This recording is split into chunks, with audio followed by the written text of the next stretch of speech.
галзуу амттай махтай жигмэг. Галзуу кино сувагтан тавтай морил. За бүгдээрээ тавлаг сайхан манайхан.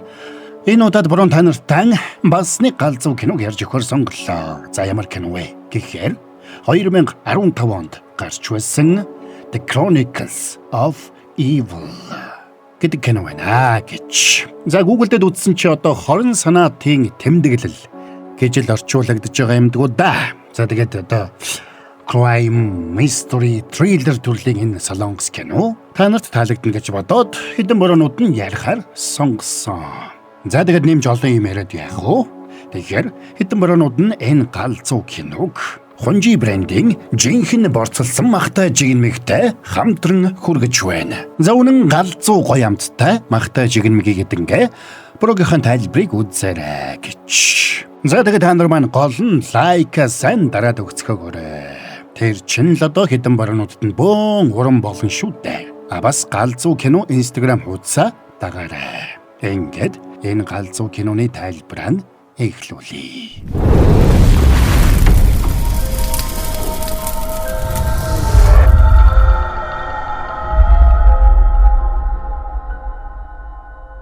За нэг бороотой шин цагдаа нар ирээд хүүгийнхэн нүдэн дээр нэг хүнийг баривчлаад авч явж байгаагаар кино эхэлнэ. Тэр хүнийг хүн амны хэрэгт сэжиглээд байрж авсан нь энэ байлаа. Дүрс солигдоход цагдаагийн газарт хэдэн офицерыг шагнаж байна. Тэдний дунд чадварлаг мөрдөгч хүн амны гэмт хэрэгтэй тэмцэх хэлтсийн дарга Чаншиг шагнал авсан нь энэ. Тэгээ шагнал авсан Чаншигийг дарган дуудаж уулзаад баяр хүргэлээ. Нэрэ энэ сар чиний тушаал дэвшиг асуудал яригдах учраас аар сар зүйлтэй ерөөсөө орооцолдож болохгүй шүү. Мэдлээ гүйцэтгэе. Хэлтэс дээрээ ирэхэд бүгд алга ташин баяр хүргэсээр өгдөгцхан. Тэгээд ажлын өрөөндөө ороод өөрийн баруунгаар мөрдөгчд нэг хэргийг даалгаад хэлтэст нь ороод удаагүй байгаа туршлагагүй мөрдөгч дунжид хүн амны хэрэг мөрдөх туршилгаасаа хуваалцсан. Мөрдөгч хүн сэтгэл хөдлөл мэдрэмж аль болох хойш тавиад маш тайвнаар нотлох баримтуудтай л ажиллах ёстой байдаг юм. Ойлгов. Оройн хэлтсийнхэн нь Чаншигийг солонгосын мөрдөгчдийн хамгийн дээд шагналаар шагнагдсныг тэмдэглэж нэг газарт сууцгаалаа. Тэгээд тэрэнд зангианы чамин хавчаар бэлгэлсэнд Чаншиг баярлалаа. Аха, таныг тушаал дэвшээд төв штаб руу явна гэж сонсоод. Хэрвээ тэгвэл та зангаа зөвх болно штэ. Тэгээд дүү нартайгаа ярилцаж угаад энэ бэлгийг бэлдсэн юм а. Тэгээд нөхдүүд шүндүл болтол наригцгаана.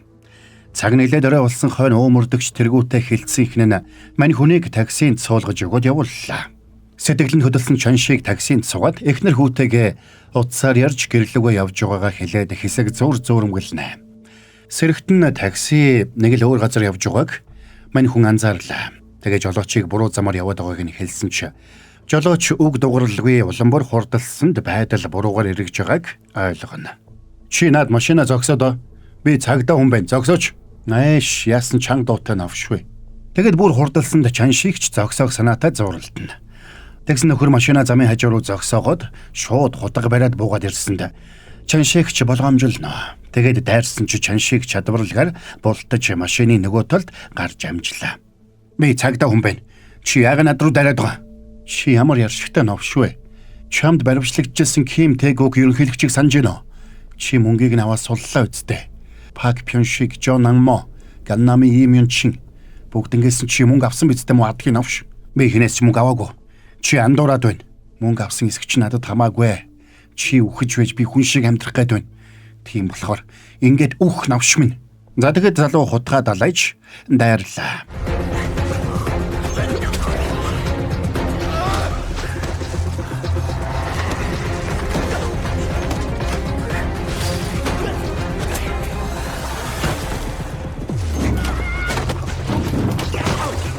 Зангийн ноцолдож байхдаа нөгөө нөхөр хутгандаа оногдоод газар дээр нас барсанд Чаншиг яахаа мэдэхгүй боллоо.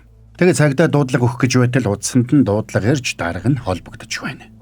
Ой Чаншиг, намайг гинтэ хамт байна гэж бодож байна. Төв штабын Чой Анкан даргатай байна. Би энд чамайг амаа болохгүй магтаад сууж байна шүү. Хэрэг төвөгт орооцолдохгүй хүн шиг томотоо суугаад сайн мэдээ хүлээж юмэд. Удахгүй чиний уулздаг хүмүүс ярьдаг сэдв хийдэг ажил гээд бүх зүйл чинь өөр болоод ирнэ л гэж мэд. Хоёулаа тамарноо. За юу. Ойлголоо дараа. За ингээд мань хүн хэсэг бодсны эцэст нөгөө цогцсонд зоолдтой худаг болоод машины бусад хэсгүүдээс хурууны хэгээ арилгаж улмөрөө баллаад тэндээс явлаа.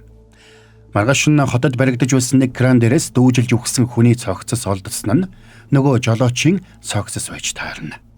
Чаншигийн гэрте хэвтчээтэл ажиллаас нь залгаад дуудсанд тэр чи хэргийн газар болох барилгын талбай руу очино. Тэгээд тэр цогцос урд шөнө орхиод явсан жолоочийн цогцос байсанд мань хүн шок. Яасан? Танд хүн юм уу? Үгүй. Ямар нэг сэжигтэй зүйл байна уу? Энийг хачирхалтай хэрэг учраас хэвлэл мэдээллийн хэрэгслээр бөө мэдээд харж байна. Хин ийм юм хийдэг байна. Занга шинжээчд цогцсыг шинжилж цээжинд нь зоолдтой байсан худагнаас хурууны хэ авсанд Чаншигийн царай бараагаал явчлаа. За тэгээд шууд тэндээс яваад хэрэг болсон газарт машинтайгаа ирнэ. Гэтэл тэнд нөгөө жолоочийн такси байхгүй байлаа. Энэ үеэр мөрдөгч барилгын талбай хажууд нэг такси зогсоож байгаа харагдсанд мөрдөгч дунжээд машиныг шалгах даалгаврыг өглөө. Дунжээч доторхыг нь үзэж байхдаа урд оройн Чаншигт бэлгэлсэнтэй адилхан Занганы хавчаар болоод гайхнаа. Тэгээд тэрийг сэмхэн халаасандаа хийчихнэ. Тэгээд мөрдөгч тэр хоёр багажийг нь онгойлгохтол тэнд нь цогцос ороож ирсэн бололтой цус болсон ууд байсанд машиныг энэ хэрэгтэй холбоотой болохыг ойлголоо. Занга шинжээчд машиныг нэгэнгүй шинжилсэнд тэнд амжиж ирсэн Чаншигч битүүхэндээ сандарсан байдалтайгаар ажигланаа. Хин ийм хэрэг хийдэг байна. Цагдаагийн газрын хүүд рүү хариулаад цогцсыг нь өлөгчгдөг. Аваа бүх зүрхтэй новшим гэж биднийг доромжилж байна. Тиймээс цагдаагийн нэр төрийг хамгаалах үүднээс гэмт хэрэгтний яаралтай олж барихыг та нарт тушааж байна. Зангар хэвлэлийн хурлын үеэр цагдаагийн газрын дарга уг хэргийг илрүүлэх тусгай баг бүрдүүлснээ зарлж тус багийг цагдаагийн хамгийн шилдэг мөрдөгч Чой Чаншиг ахлах болсныг мэдэгдлээ. За тэгээд Чаншиг тэргүүтээ мөрдөгчд гэмт хэрэгтнийг барихаар шаргуу ажилцгааж эхэлнэ. Хохирогч 42 настай Жун Жис үгэгч нь түрээсийн такси барьдаг ажилтай гэр бүлгүй. Өмнө нь танхайн хэрэгээр ял эдэлж байсан. Таксинаас гэмт хэрэгтэнтэй холбоотой ямар нэг баримт олдсон уу? Гэмт идэхэд бүх уул мөрөө балалсан байсан. Бид нэр барилгын талбай хяналтын камерыг шалгахаас гадна таксины явсан маршрутыг тогтоох худалдаа байна. Мань Чаншиг мөрдөгч нэлээд идэвхгүй байсан учраас мөрдөгч бага удирдах хэрэгтнийг олохоор идэв хийлэн хайж эхэлнэ. Харин тэдний хэрхэн ажиллаж байгааг Чаншиг санаан завсан байдалтай харсаар. Завдлагүй цогцсыг шинжилсэн багийнхан хумсныхын завсраас хүний арьсны хэлтэрхий олсныг мэдэгдлээ. За энэс гадна хохирогч амиа алдахаас өмнө хэн нэгэнтэй ноцолдож зодолцсон гэсэн дүгнэлтийг тэд гаргаж. Тэгээд арьсны дээжээс ДНК илрүүлэхээр лаборатори руу шилжүүлсэнийг сонсоод Чаншиг сэтгэлээр ундаг. Удалгүй бусад мөрдөгч нар ч хяналтын камеруудыг шүүж угаад таксины явж байсан замыг цагтаа тогтоож маршрутыг гаргаж эхэллээ. Тэгээд удалгүй мөрдөгч Чаншиг дээр ирнэ. Уучлаарай ахмадаа. Таныг хүн амны хэрэгт сэжиглэн баривчилж байна. Та дуугүй байх хэрэгтэй. Мэдүүлэг өгөхдөө өмгөөлөгч авах хэрэгтэй. Тэгсэн энэ зөвд байж таарлаа. Удалгүй мөрдөгч ирээд тэрэнд нэг зүйлийг харуулахаар дуудана. Тэгээд таксины жолооч нэг хүнийг хойноо суулгаж явсан ч тэр хүнийг нь тодорхойлох боломжгүй байгааг элтэгдэг. Эндээс нэг дүгнэлт хийж болохоор байна.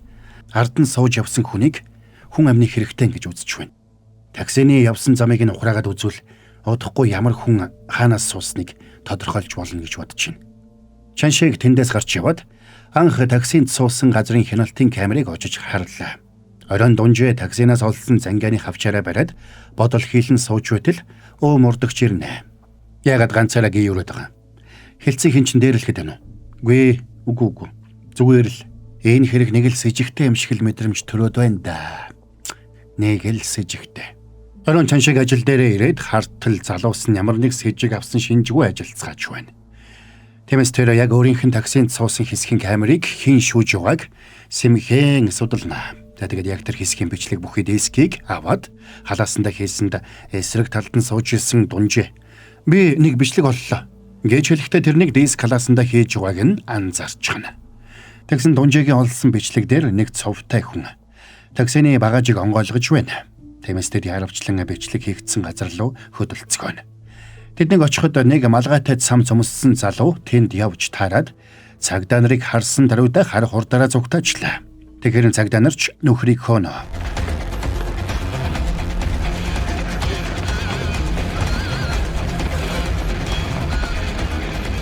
Ингээд нарийн гудамж руу харуулад алдсан учраас нөхдүүд тал тийшээ тарж тэр хавийг саманцгаана. Бусдаас салаад ганцаараа явж исэн Чаншиг нөхрийн мөрөөр мөрдөж явсаар халз таарсанд цаадхан ч зогтаана. Тэгэд мухар гудамжинд тулсанд нөгөөх нь сандарч бүх хүннээ хэлнэ. Намайг очиход тэр аль хэдийн өгчихсэн байсан. Хэн нэгэн тэрнийг хутгалаад алдсан байсан. Би зүгээр л надад өгсөн зааврыг л дагсан. Тэр хүний очихсан газарт нь очиход тэнд цогцос үйж исэн. Би ямар ч буруугүй штэ. Би тэр хүнийг өгсөн гэж мэдээгүй. Нөхрийг барьж авбал хэрэг улам төвөгтэй болж яванда хэргийн үзүр хөөрлөн хэрэг гэхийг ойлгосон Чаншиг холбоогоо унтраасанд цаадхан айгаад зогтох гэж оролдоно. Тэгээд аргагүй байдалд орсон нөхөр нэг төмөр бариад Чаншиг руу дайрсанд мань хүн тэрнийг буудаад унаглаа. Гэвч эргээд харахад нь ард нь дунжээ зогсож байна. Амиа алдсан сэжигтэнг И Жонхун гэдэг байж. Гэр бүлгүй, эргэлсэн ажилгүй тэр хүн амиа алдсан таксины жолоочтой ямар ч холбоогүй байлаа. Гэхдээ утасны дуудлагуудыг шүүж үзээд дээхэн үед Mirai Entertainment гэх агентлагаас тэр хоёртой хоёулантай нь утсаар ярьсан байж таардаг. Гэхдээ тэр дуудлага нэлээд эртнийх учраас энэ хэрэгтэй холбоотой гэж үзэх үндэслэл байсангүй. За нэгэнт хэргийн гол сэжигтэн амиа алдсан учраас баривчлах үед эсэргүүцэл үзүүлсэн гэдгийг нотлох гэрч байвал энэ хэргийг ингээд хай гэж цагдаагийн дарга хэлсэнд Чаншигийн хилцсийн залуусч бүгд л гэрчлэх хүсэлтэйгээ илэрхийлцгээв. Харин дунжаал ганцаараа дуугүй суусаар. Хараач хилцсийн дарга өмөрцгөөд л. Миний хувьд тэр хүн өгснөө амьдав гэдэг тийм ч чухал биш байна. Харин үнэхээр алуурч мөн байсан уу үгүй юу гэдэг л чухал. Тэгэхээр энэ нөхөр үнэхээр алуурч мөн биз? Бидний цуглуулсан баримтаас үзвэл амиа алдсан хүнч тэр гол сэжигтэнч тэр метафон гэдэг мансууруулах бодисоор мансуурсан байсан нь тогтоогдсон. Тиймээс тэднийг харт амхиа булаацалдаж нэг нэгийнхээ аминд хүрсэн гэж дүгнэж байгаа. Хяналтын камер бас сэжигтний гэрээс олдсон эд зүйлс үүнийг баталж байна. Яг хөө хэргийг бүр найдвартай болгоё гэвэл хохирогчийн хумснаас олдсон харьсны ДНК сая амиа алдсан сэжигтэнтэй таарч байгаа эсхийг нэг тулгаж үзэж болох юм. Хариу нь маргааш гарна. Тэгсэн Чаншигийн царай бараалаа. Тэгэд маргааш нь цагдаагийн дарга хэвлэлийн хурал хийж гэмт хэрэгтэн И Жонхун гихчийг илрүүлсэн ч баривчлах явцад эсэргүүцэл үзүүлсэн учраас амиа алдсан гэж зарлалаа. Гэтэл тэр хэвлэлийн хурлыг нэг үл таних залуу үзэж байна. Оройн Чаншигийг өрөөндөө уруу царайтай сууж байгааг өө мурдагч хараад санамсаргүй хүн алжсандаа шаналж байна гэж бодоод тайвшруулах гэж хилцээрээ хамт суух уу гэж урьсан ч мань хүн татгалзлаа. Аха, Ахмад танд нэг л хачин байгаад байгаа юм шиг санагдсан уу? Энэ дэлхий дээр ямар ч юмыг анхааралтай ажиглаад байвал хачин л санагддаг. Тиймээс аливаа зүйлийг хөнгөн харж сур заа юу. Дараг олон жил хичээнгүүл ажилласан. Тэгээд дөнгөж тэрнийг үнэлүүлэх гэж байтал ийм хүнд хэрэг дааж аваад ядж хахад гол сэжигтнээ өөрөө буудаад алчхаар одоо ямар хэцүү байгааг чи төсөөлж байгаа үстэй. Бид нэг гэр бүл учраас илүү сайн ойлгох хэрэгтэй. Тэгээд дунжээ таксины арын суудлын доороос зангааны хавчаар олсноо хэлэлгүй өнгөрнө. Энэ үеэр Чаншиг тэр хоёр хүнийг хэн өөрлөө нэлгээсэн байж болохыг олж тогтоохоор нэг тийшээ явж байлаа. Тэгээд нэг агуулхад орж ирсэн даруйда тэнд сууж исэн залуусын нэгийг хайр найргүй зодож гарна. Метафон. Сүүлийн үед хүнд метафон нийлүүлсэн. Одоо метафоноос хамаагүй сайн бараа их болсон штий. Одоо тэрний хэрэглэх тэнэг гэж байха болсон. Жил гарны өмнө хэсэг зарагдж байгаад л болсон. Навш минь чи худалдан авагчийн талаар мэддэг бүхнээ хэлээдэх. Солонгосоор энийг метафон, англиар мет гэдэг. Бусанаас оруулж ирээд грамыг нь 200 кавоноор зарж исэн. Ноднон нэг кинод энэ харт амхнаслууд асуудалд орсон штий. Тэрнтэй холбоотой Мерсер кино жүжигчдэл авч байсан санагдчихэв.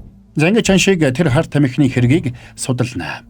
Гэтэл тэр жүжигчд нь бүгдээрээ Mirai Entertainment агентлагтай холбоотой жүжигчд байж таарлаа. За баруун та нартай гэлсний галзуу амттай юм хэлээдлээ. Тэгэхээр хэдэн баруунуудтай хамтарч ажиллаж байгаа Хунжи брэндийн махтай жигнэмэг байна штэ. Эднийх маань бүтээгдэхүүнээ ингээ биднэрт амсуулахгүй юу? Тэгээд хэдэн баруунууд нь амсаж үзээд бас гэрийнхэндээ амсуулаад тэгсэн чи биднэрт үүнийхээр таалагдсан байдаг юм аа. Нэрэ худлаа гэдэг жага биш шүү. Нэрэ үнэхээр одоо мах орлуулагчгүй яг ориг борцолсон гоё махтай жигнэмэг Тэгээд айгүй олон гоё төрлүүдтэй те өөрөөр ингэсэн өвөрмөц амтуудтай ингээд үнэхээр галзуу санагдсан болохоор та нартай бас санал болгоё гэж шийдсэн юм аа. За тэгээд энэ Магтай жигнэмгийн энэ галзуу амтыг та нар маань мэдэрмээр байвал GS25 зах жижиглэн худалдааны төвүүдээр байгаа юм байна шүү гэж. За тэгээд нэг юм байна. Анхаарлаа хандуулсан баярлалаа. Тайлбараа үргэлжлүүлцгээе.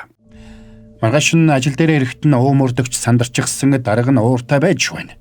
Учир нь нөгөө шинжилгээний хариугаар хохирогчийн хумснаас олдсон харьсны ДНК сэжигтнийхтэй таараагүй гэсэн хариу ирсэн байж.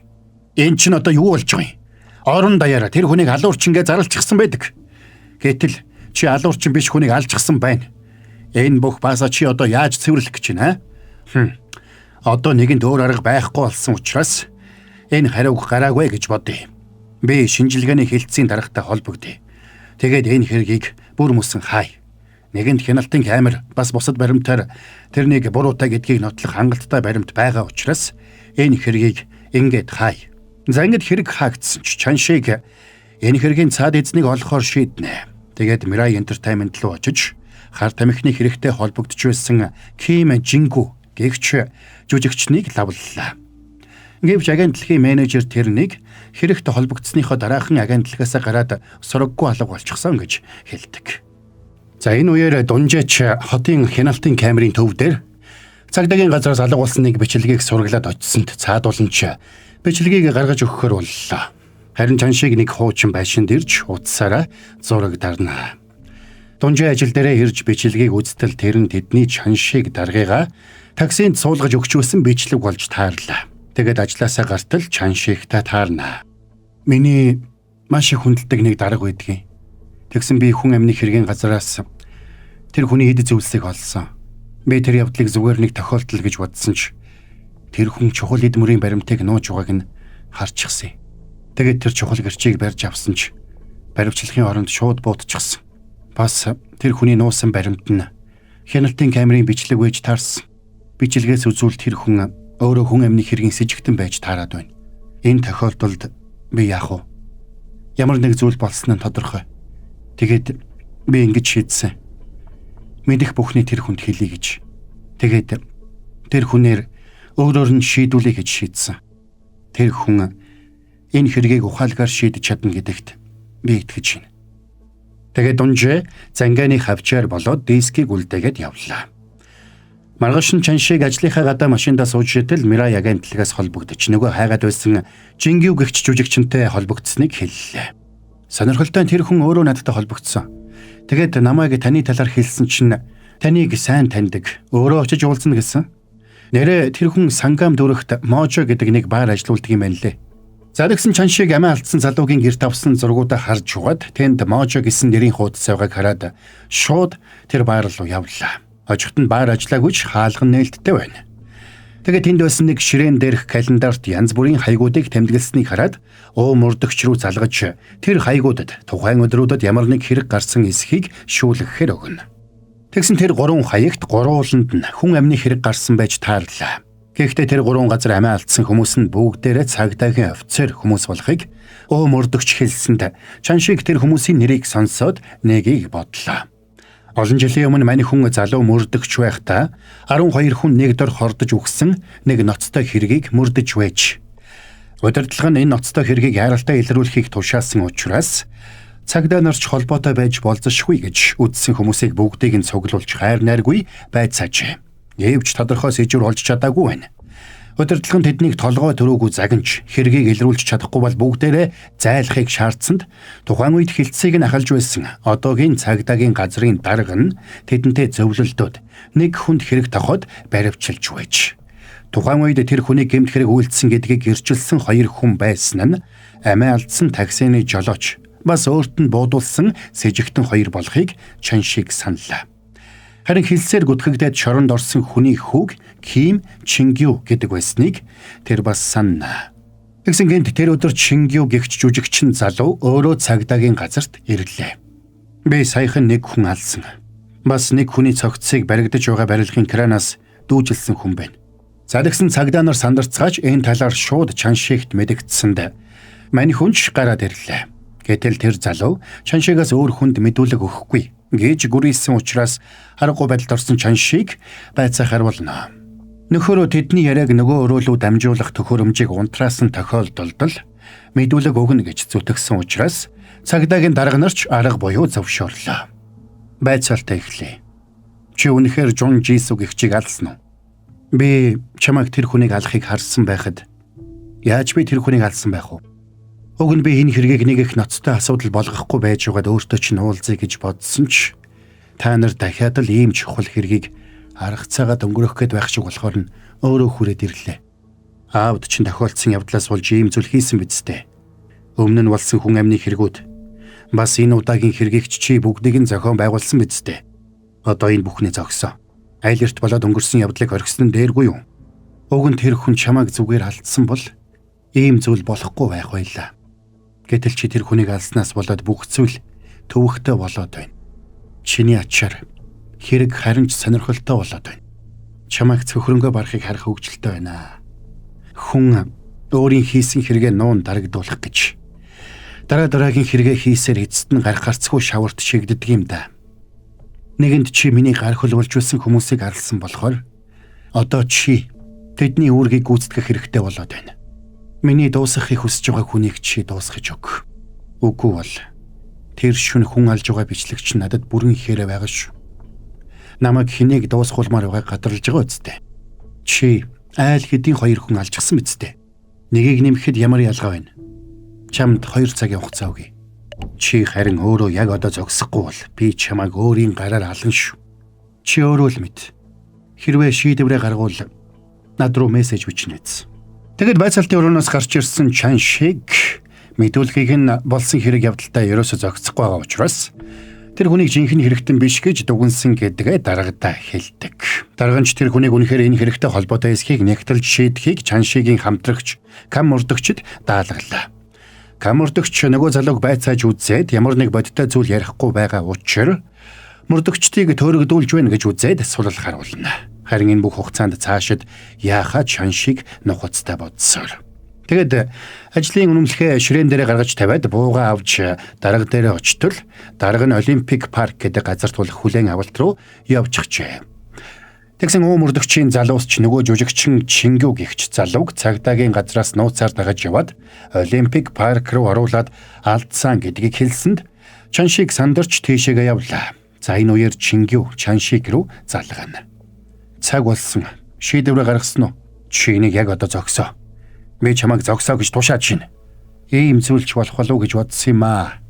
Хэрвээ чи энийг хийхгүй бол би өөрөө л хийхээс. За ингээд Чаншигийг машины зогсоолд ирэхэд дарга нь зөрөөд машиндаа сууж таарлаа. Энэ үеэр Чингүү дахиад залгана. Өөрөө яг цагтаа амжиж ирлээ. Би даргач нь машинд нэг юм тавьчихсан. Кинон дээр гардаг шиг сүртэй юм болох нь үгүй юу? Хамт харах уу? Тэгсэн Чаншиг даргийнхаа машин руу хамаг хурдаараа гуйлаа. Гэвч очиж амжихаас өмнө машин нүдэн дээр нь дэлб. Чи уг нь айлэрт үгсэн байх ёстой байсан. Гэвч яагаад одоо хүртэл амьд байлгаад байна гэж бодож байна. Чамд нэг хийх чухал ажил байна. Миний эцгийн хэргийг мөрдөж жинхэнэ буруутныг ол. Навш минь. Там руугаа тонилж үз. Ингээд Чингүүг тэндээс явхад Дунжээ хойноос нь хөдлөнө. Энэ үеэр цагдаагийн газарт нэг бичлэг ирсэн нь Чаншигийн таксины жолоочийг худгалж чад зогсож байгаа бичлэг байлаа. Үндэ зэрэгцээ цагдаагийн даргаыг амиа алдсан тухай мэдээ ирсэнд мөрдөгч цочирдно. Тэгээ ширээн дээрээ очиод өмнө нь Чаншигийн асуусан газруудад алуулсан цагдаагийн мөрдөгчд болоод сая амиа алдсан цагдаагийн дарга нь бүгдээрээ дээр үед нэг хэрэг дээр ажиллаж байсан болохыг олж мэддэг. Бас амиа алдсан 2 хүн нь тэр хэргийн гэрчээр мэдүүлэг өгч байсан 2 хүн байсан болж таарна. Энэ үеэр Чаншиг Чингүүг хөөж ардхан талд нь дагаж явсан Дунжээтэй холбогдож хаана явааг нь асуулаа.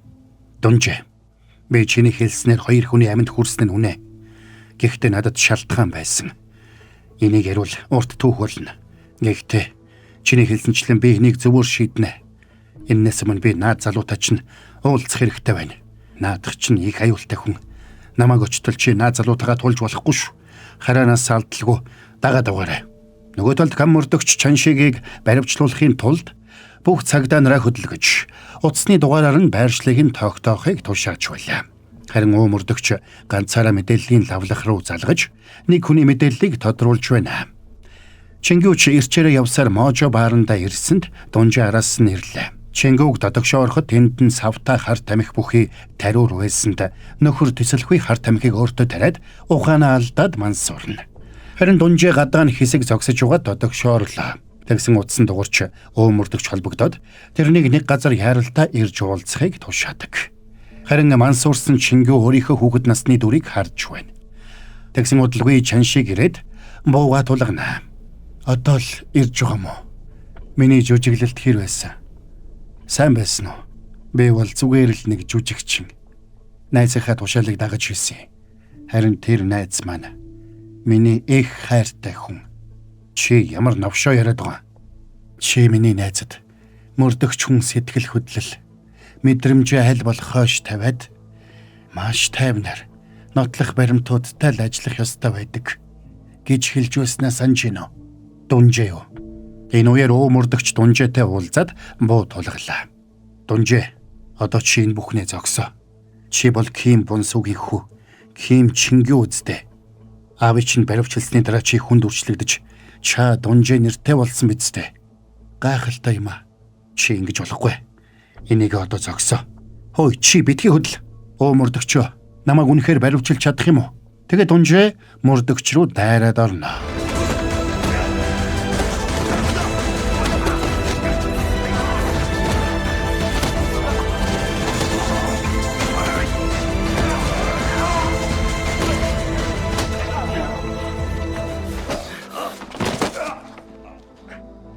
Навш минь, одоо болно. Энийг одоо зогсоо. Чадахгүй.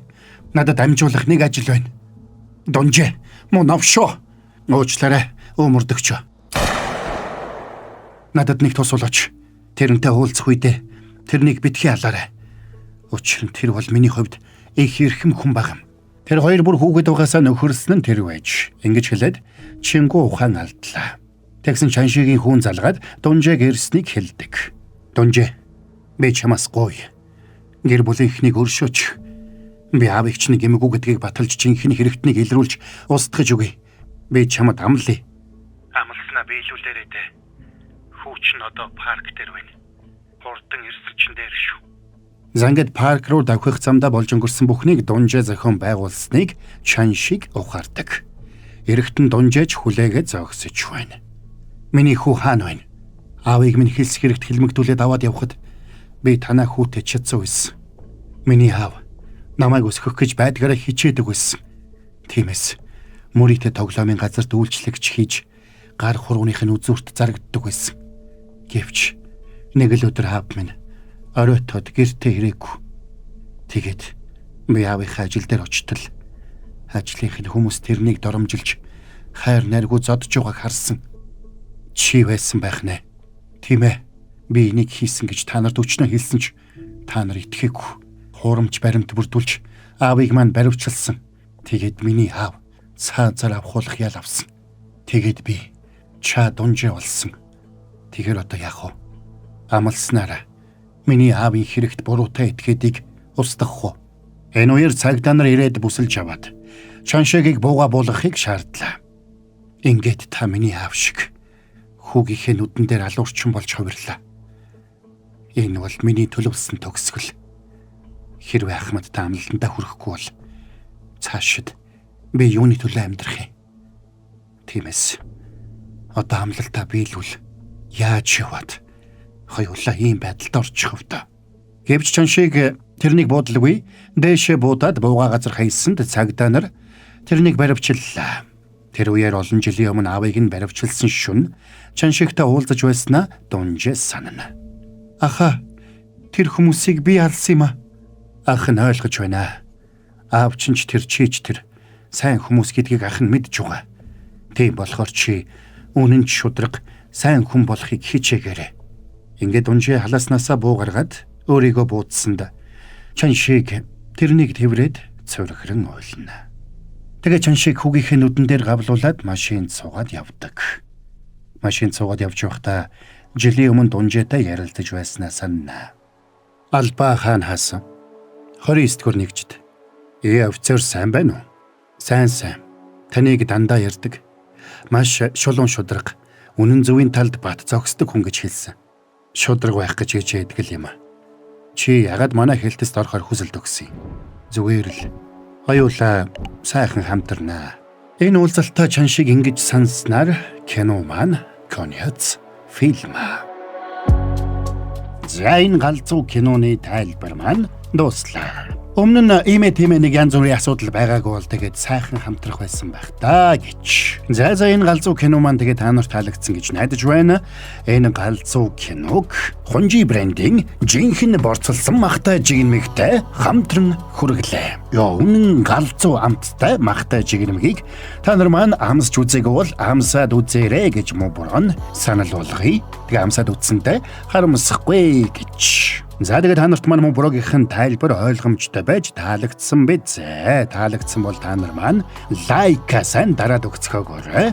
Бас галзуу кино Instagram хуудасаа дагаарай. Та нар маань тэгээд бас галзуу анимашн сувгаар ороод гараарай. Сабадараагүй бол сабадарч нэгдээрэй. За бас галзуу series сувагт сабадараагүй бол сабадарч нэгдээд олон галзуу суврлуудын тайлбарыг үзэж сонсорой гэж. Хэдүүлээ тэгээд дараагийн бас нэг галзуу киноны тайлбараар эргээд уулзцгаая.